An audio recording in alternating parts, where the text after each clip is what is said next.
안녕, 얘들아. 안녕하세요. 눈빛이 초롱초롱한 걸 보니, 지난번 천문대 처음 학습 때의 감동이 아직도 남아있는 것 같구나. 그럼요, 쌤. 지난번에 그 오리온 별 사이에 큰 개의 자리까지 별들은 감동 그 자체였어요. 이제 다음 내용 기대되는데요. 확실히 별은 매력적이니까. 솔직히 재밌기는 했지만 또 이제 좀 오버 아니야? 음, 저런 걸 생활의 지혜라고나 할까? 그럼 우선 열 가지의 거리에 대해서 알아보자꾸나. 앞 시간에는 모든 별이 천구면의 안쪽에 있다고 가정하고 전체들의 위치와 운동을 설명했었는데, 이런 가정이라면 천구의 반지름이 거의 무한이라 해도 어쨌든 같은 거리에 있다고 볼 수 있었던 건데, 오늘날에 와서 천문학이 계속 발전하고 관측 기구도 더욱 첨단화되어서 실제 우주의 모습이 계속 밝혀지고 있어. 어떤 천체까지의 거리가 그야말로 천차만별이라는 것과 이 우주의 크기가 예전에 상상하던 정도를 까마득히 넘어서는 수준이라는 게 밝혀졌단다. 별가지의 거리가 모두 다르다면 야, 그럼 지구에서 볼 때 가장 가까운 별은 뭐겠냐? 아무래도 달 아니냐? 이건 달이나 행성은 별이 아니거든. 예전에 태양계 공부할 때 배웠잖아. 별이라면 스스로 빛을 내야. 아, 그렇구나. 쌤, 태양은 스스로 빛을 내는 전체니까 지구에서 가장 가까운 건 태양이죠. 음, 확실히 태양은 별이 맞단다. 전체 태양계를 지탱하는 막대한 에너지의 원천이기도 하고, 근데 여기서는 보통 별과 별 사이의 거리, 즉 서로 얼마나 멀리 있느냐를 알려는 거라서 태양을 제외하고 알아보면 센타우루스 자리에 알파 센타우리 프록시마라는 별이 가장 가까운 별이 된다. 그리고 그 거리는 4.24 광년쯤 된단다. 프록시마? 4.24 광년? 쌤, 근데 광년이라면 빛이 1년 동안 이동한 거리잖아요. 근데 가장 가깝다는 별이 4.24 광년이라면 그거 좀 쉽게 말해서 그러니까 킬로미터로 나타내면 얼마인 거냐? 그건 우리 공식을 쓰면 되지.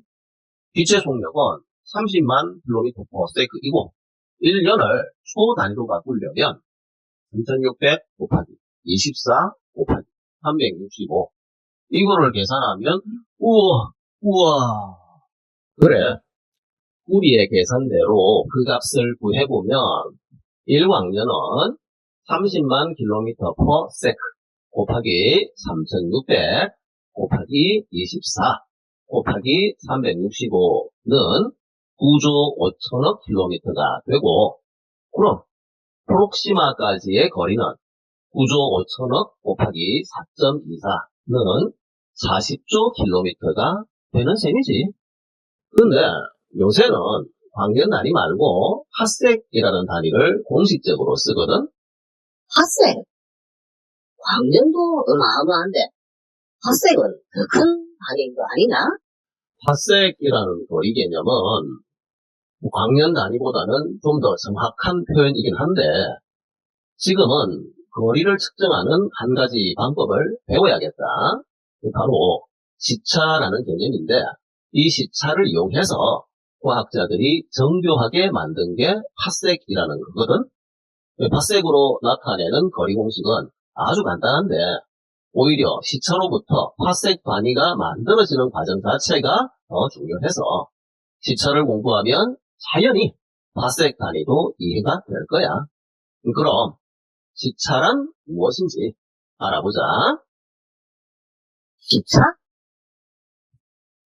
시차라는 것은 시각 차이를 줄여놓은 말인데 그게 뭔지 구체적으로 알아보자. 지금 우리 교실에서도 간단하게 확인할 수 있거든.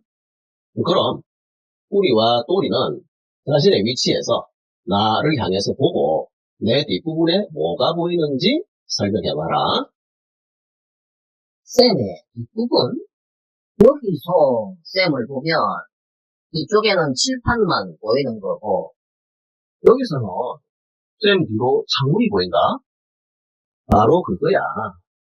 지금 너희들 말대로 같은 물체를 보는데 만약 관측자의 위치가 달라지면 보이는 방향이 달라지게 되고 여기서 관측자들과 물체를 연결하는 선을 그었을 때 생기는 각도를 시차라고 한단다. 이 시차라는 게 어떤 용도가 있는지 다른 예를 들어서 다시 한번 알아보자꾸나. 이번에는 지구 공전 궤도상의 두 지점에서 별들을 관측하는 경우를 알아보는데 지구를 기준으로 했을 때 다른 별들에 비해서 상대적으로 가까운 두 별의 시차를 확인하고 그 크기도 서로 비교해보자. 그러니까 지구에 좀 더 가까운 S1의 시차가 S2의 시차보다 크네요. 또한 멀수록 시차가 작아진다면 일단 시차의 크기만 비교해도 거리가 멀다, 가깝다 하는 걸 알 수 있다는 건데 그럼 지구로부터의 거리가 너무 멀어서 시차값이 거의 없는 별도 있겠구만. 그러고 보니 당연히 그런 별들도 비리가 간단하지만 아주 중요한 걸 지적했구나. 여기서 잠깐 천문학의 역사를 알아보자꾸나. 거리가 아득하게 멀어지면 시차가 작아져서 측정되지 않는다는 것 때문에 옛날에 하늘을 연구하던 학자들이 천동설을 주장할 때 천구의 반지름은 무한대라고 가정했던 건데 이렇게 가정하면 별의 밝기가 다양하게 나타나는 현상도 어느 정도 설명할 수 있었거든. 그러니까 천동설 자체는 자연현상을 조금 애매하게 설명하는 편이었는데 근데 이게 당시에는 엄청난 권위를 가진 종교관과는 맞아떨어지게 돼. 그래서 당시 천동설은 우주를 제대로 설명하는 학설로 인정은 받지만 문제는 천동설이 별의 움직임은 무난하게 설명하는 데 반해서 태양계 내의 행성들의 움직임과 변화를 제대로 설명할 수 없었다는 건데 그건 태양계의 중심을 지구라고 가정했기 때문에 생기는 오류였던 거야. 여기서 그 유명한 코페르니쿠스가 우주와 행성들의 움직임을 단순 명료하게 설명하는 지동설을 발표한 거야. 그 후에 갈릴레이가 다양한 증거들을 바탕으로 지동설을 지지했던 거고. 쌤, 바로 그것 때문에 갈릴레이가 종교 재판도 받고 고생했던 거잖아요. 그게 그렇게 된 건가? 그게 바로 시대를 앞서 나가는 사람들의 고통인 거지. 불쌍한 갈릴레이 그리고 코페르니쿠스도 그래 시대를 앞서 나갔다는 표현이 가장 적절하겠구나. 코페르니쿠스와 갈릴레이의 주장을 당시 학계에서도 옳다 아니다로 의견이 분분했었지. 지동설이 천동설보다 더 합리적으로 태양계를 설명할 수 있었으니까. 그런데 지동설이 옳다면 증거가 있어야겠지?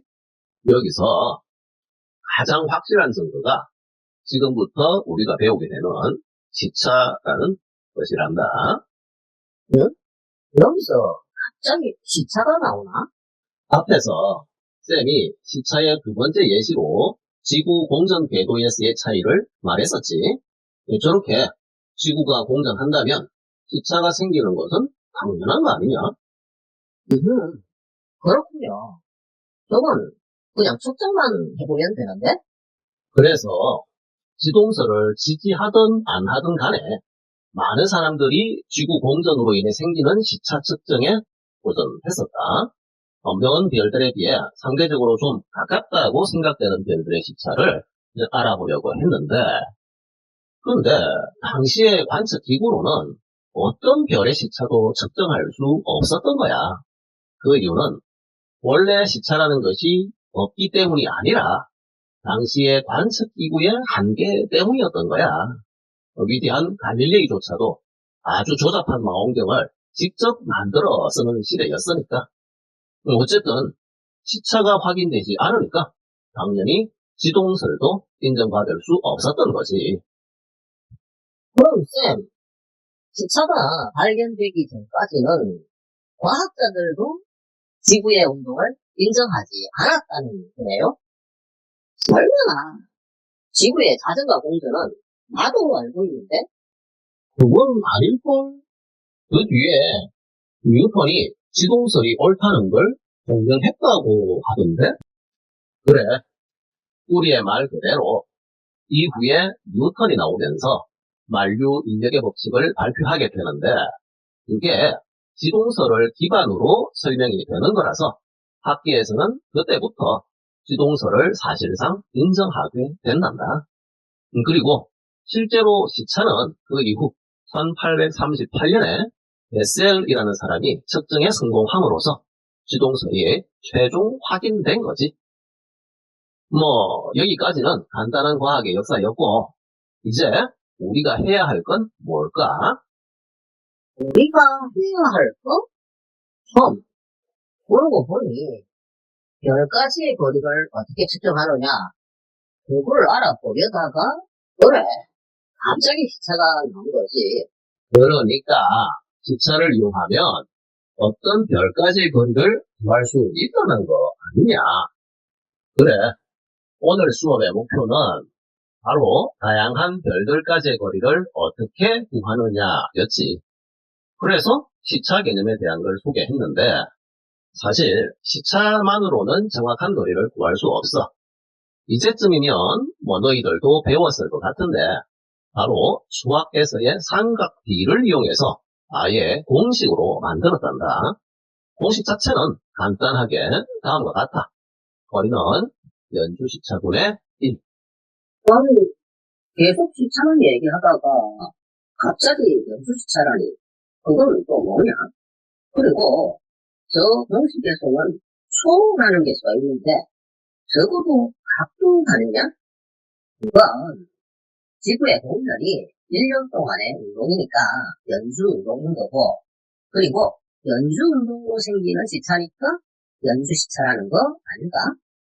그리고 각도는 그래, 또리가 잘 정리했다. 시차를 실제 엄청 먼 별까지의 거리를 구하는데 이용하려면 최소한 지구 공전 궤도 정도는 돼야 하는 거라서 지구의 공전을 이용했던 거고, 그러니까 연주 시차라고 부르는 거야. 그리고 실제 측정된 시차값이 작으니까 각도의 단위도 작을 수밖에 없어.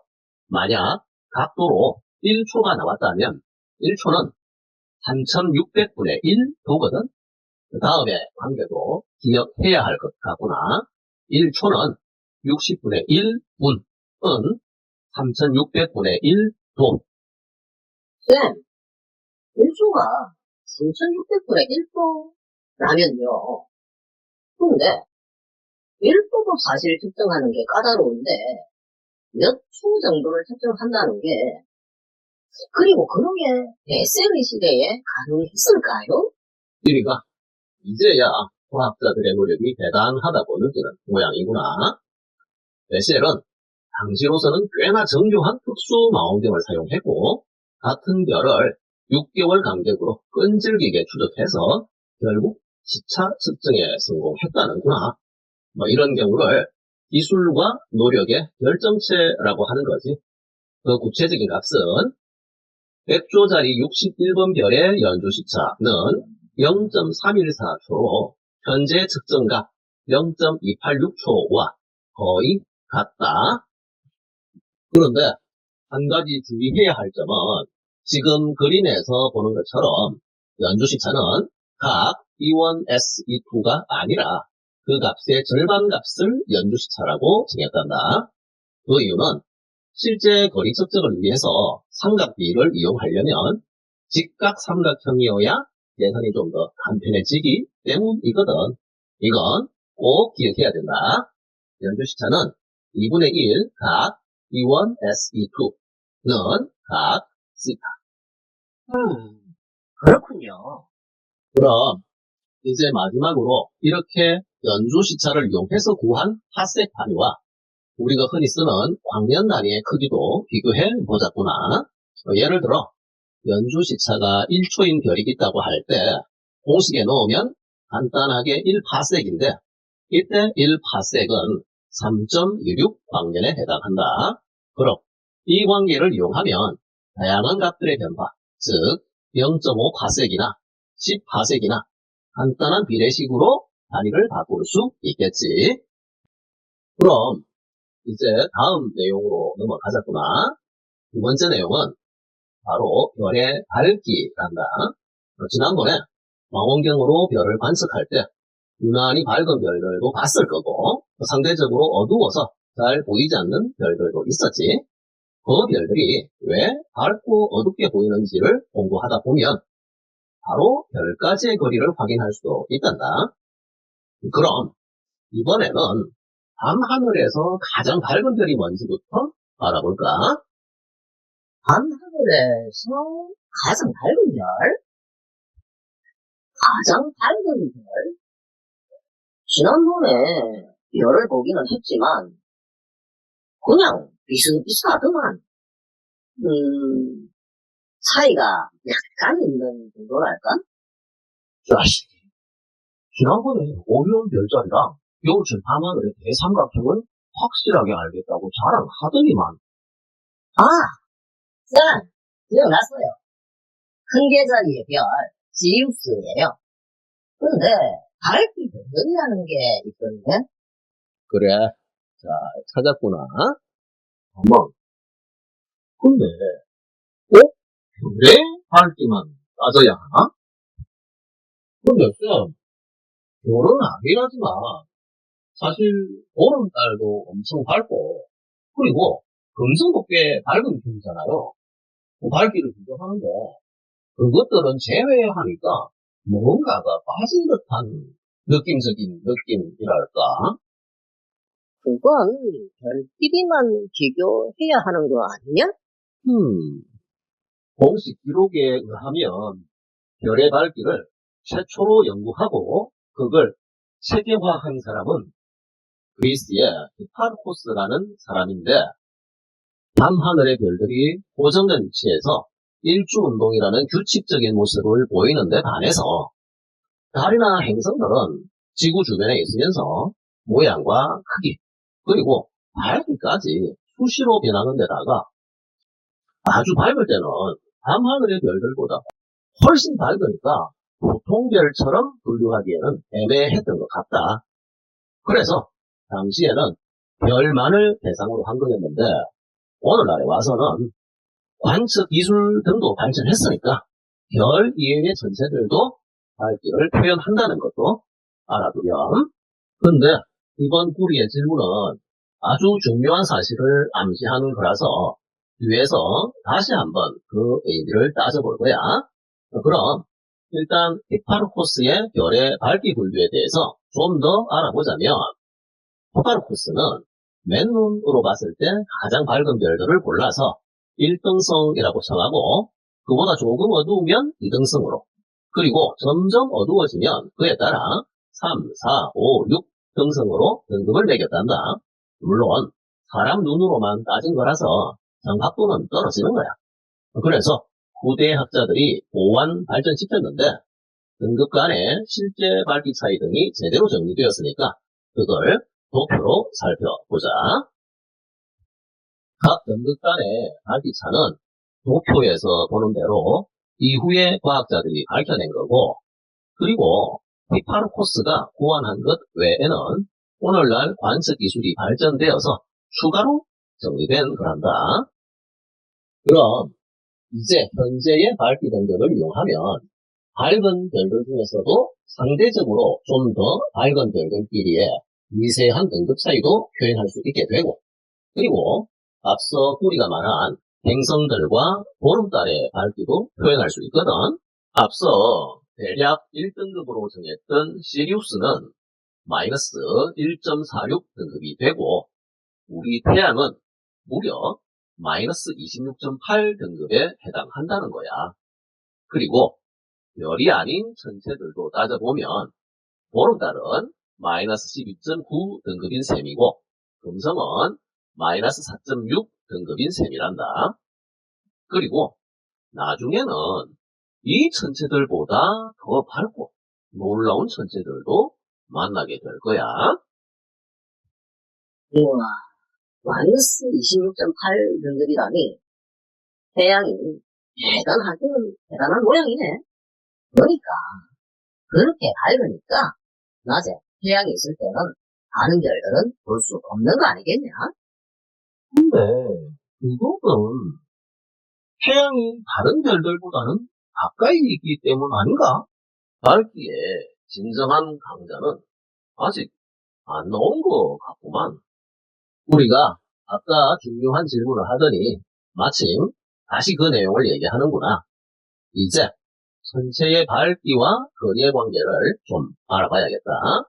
사실 태양이 그렇게 밝은 것도, 그리고 심지어 스스로 빛을 내지 못해 태양 빛을 반사하는 달이나 행성들조차도 그렇게 밝은 이유는 바로 거리가 가깝기 때문인 거야.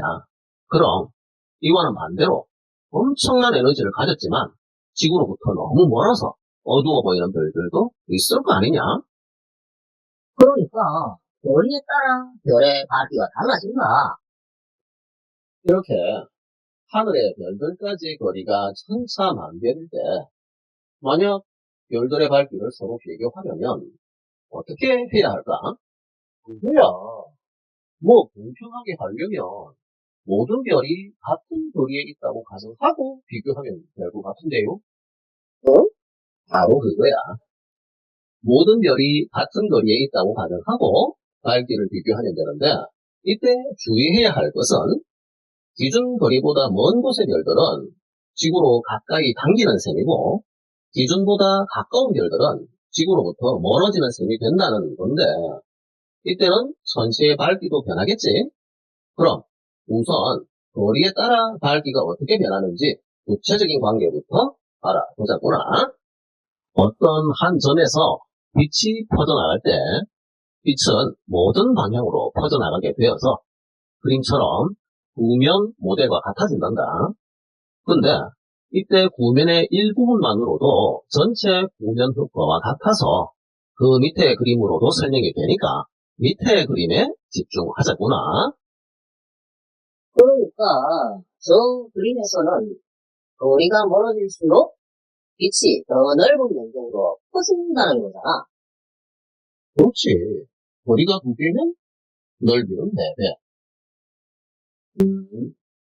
빛이 분산되면 그럼 똑같은 면적당 받는 빛의 양은 결국 줄어드는 셈이니까. 그래, 이번에는 우리가 해결했구나. 똑같은 빛의 양을 더 넓은 면적에서 갖게 되면 당연히 빛 에너지가 퍼지는 효과가 나타나는데, 여기서는 거리와 밝기의 관계를 따져볼 거니까 차분히 정리해보자. 우선 광원으로부터 거리가 2배가 되면 빛을 받는 넓이는 4배로 늘어나고, 그럼 밝기는 4분의 1배로 줄어들게 되거든. 그리고 거리가 3배가 되면 넓이는 9배로 늘어나 밝기는 9분의 1배가 되지. 그럼 이런 관계로부터 밝기는 거리 제곱분의 1, 이런 식이 만들어진다. 우리는 이제 저 식을 활용할 거야. 그럼 앞의 식을 염두에 두고 다음 그림의 내용을 이해해보자. 지금 그림은 서로 다른 거리에 있는 별들 A, B, C의 밝기를 비교하기 위해서 지구로부터 똑같은 거리 10파섹으로 옮겨 놓았다고 가정했을 때의 상황인 거야. 한 가지 주의할 점은 B의 경우 마침 지구로부터의 거리가 기준 거리와 같아서 거리 변화가 없는 경우란다. 그럼 B는 거리가 변하지 않았으니까 밝기의 변화도 없지만 A와 C는 어떻게 될까? 그러니까 A는 밝아지는 거고 C는 어두워지는 건데 근데 일단은 실제 거리를 알아야 되잖아. 그래, 삐리 말대로 일단 구체적인 수치가 있어야 얼마나 밝아졌는지 어두워졌는지를 알 수 있겠지. 이를테면 A별이 실제 거리가 100파섹이었는데 밝기 비교를 위해서 기준거리 10파섹으로 당겨온 거라면 거리가 10분의 1배가 되었으니까 밝기는 처음보다 100배 밝아지게 되거든. 그럼 이제 C별의 경우는 너희들이 계산을 해봐. C별의 처음 거리가 2.5파섹이었는데 기준거리 10파섹으로 보낸다면 그러니까 2.5파섹에서 10파섹이라면 거리가 처음 값의 4배로 늘어난 거니까 그럼 공식에 의해서 밝기는 거리 제곱분의 1이 되는 거고 그럼 4의 제곱분의 1배가 되니까 아싸! 내가 맞췄다! 정답은 16분의 1로 어두워진다. 그래 잘했다. 이번에는 띠리가 해결했구나. 그럼 이쯤에서 밝기의 종류도 정리해보자. 밝기는 지금 보는 것처럼 두 가지로 나누어지는데 사실 조금 전의 계산이 겉보기의 밝기를 절대 등급으로 바꾸는 과정이란다. 실시 등급? 절대 등급? 그럼 앞에서 예로 들었던 그림을 다시 한번 보자꾸나. 거리 변화에 따라 밝기의 변화는 얼마인지 알았으니까 이제 그걸 등급으로도 표현해보자. 처음 별들의 밝기 실시 등급은 내가 임의로 정해줄 테니까 각각의 절대 등급을 계산해봐.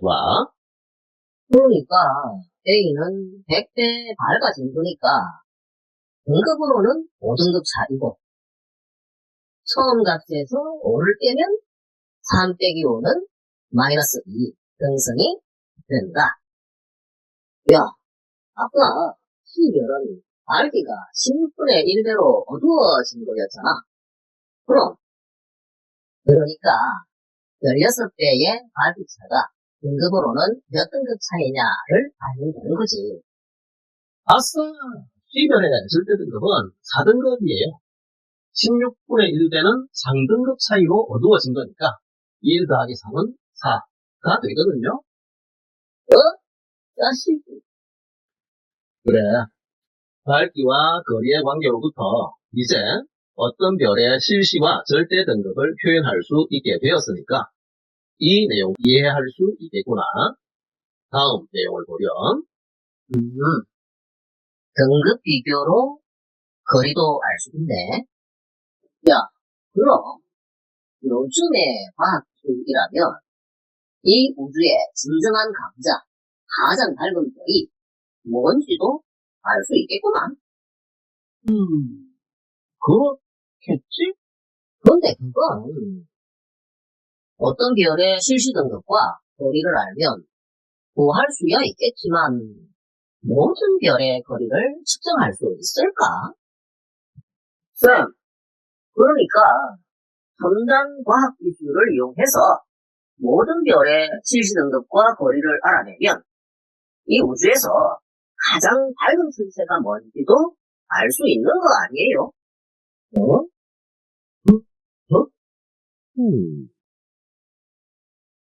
얘가 꽤나 진취적인 질문을 하는구나. 그 질문에 대한 답을 먼저 말하자면 그렇다란다. 그리고 사실 가장 밝은 천체 집단은 바로 퀘이사라는 건데 태양보다 500조 배나 밝은 퀘이사도 발견되었거든. 근데 이런 퀘이사라는 것도 그 수가 어마어마하니까 그럼 그 중에서 가장 밝은 퀘이사를 알아보려면 그 퀘이사들도 또 측정하고 조사해야 되겠지. 그래서 결국에는 이런 질문을 하게 되는구나. 이 우주에는 별이 얼마나 있는 걸까? 쌤, 그걸 셀 수 있을까요? 보통 무수히 많다라고 하던데, 게다가 지금의 과학기술로도 관측이 안 되는 별도 많다는데? 그래, 나도 별이 엄청 많다는 것은 들었는데, 그래 말이야, 저 바닷가에 모래알 수만큼 많겠어? 그래. 별의 개수가 무한대는 아닐 거니까. 물론 모래알 수도 무한대는 아니지만 그래도 모래알 수보다는 별의 수가 작지 않을까? 너희들 설명 중에 맞는 것도 있고 틀린 것도 있네? 그럼 하나하나 정리해보자면 도리의 표현 중에 관측이 안 되는 별들이 있지. 과학자들은 실제로 그런 별들이 더 많은 걸로 추정하고 있단다. 그런데 우리는 일단 관측 가능한 별들만을 따져보는 거야. 다음으로 띠리와 꼬리의 표현에서 당연히 별의 개수도 유한하고 모래알의 개수도 유한한 것은 맞는데 별의 수가 저 바닷가의 모래알 수보다는 작을 것 같다는 것은 틀린 설명이 된다. 그러니까 관측 가능한 별들만으로 비교한다고 해도 현재 과학자들이 추정하는 값으로는 별의 수가 전 세계 바닷가 모래알 수의 10배쯤이라는 거야. 밤하늘의 별의 수가 바닷가 모래알 수보다 많다니. 그럼 우주의 크기는 설마 했는데 그게 사실일 줄이야. 그래서 아주 큰 수나 규모인 때를 천문학적인 수라고 하는 거였구만. 사실 이 우주에는 어마어마한 수의 별이 있어서 실질적으로는 별의 밝기 등급을 모두 알 수는 없다라는 걸 보여주려고 간단한 예를 든 건데 이야기를 하다 보니 나 자신도 새삼 놀라게 되는 규모였구나. 어쨌든 지금 최신 과학 기법을 이용해서 밝기와 거리의 관계를 밝혀낸 별의 수는 우주의 극히 일부 중에서도 고작 1%도 되지 않는다는 것을 기억해 두렴. 다들 우리가 지금 배우고 있는 별의 개수만으로도 꽤나 놀라운 모양이구나. 하지만 아직 놀라기는 이른 것 같다. 다음 시간에는 바로 저런 별들을 모두 품고 있는 원화와 우주에 대해서 그 어마어마한 구조와 신비로운 변화를 공부할 건데 어떠냐? 간단한 소개만 들어도 벌써 마음이 웅장해지지? 그럼요, 쌤. 우리가 저런 어마어마하고 신비로운 우주를 배우다니 가슴이 벅차오르고 다음 수업이 정말 기대돼요. 그래. 그렇다니 다행인데 그 눈빛은 왠지 아슬아슬하구나. 아까 다들 무슨 얘기해서 아직 태어나지 못한 거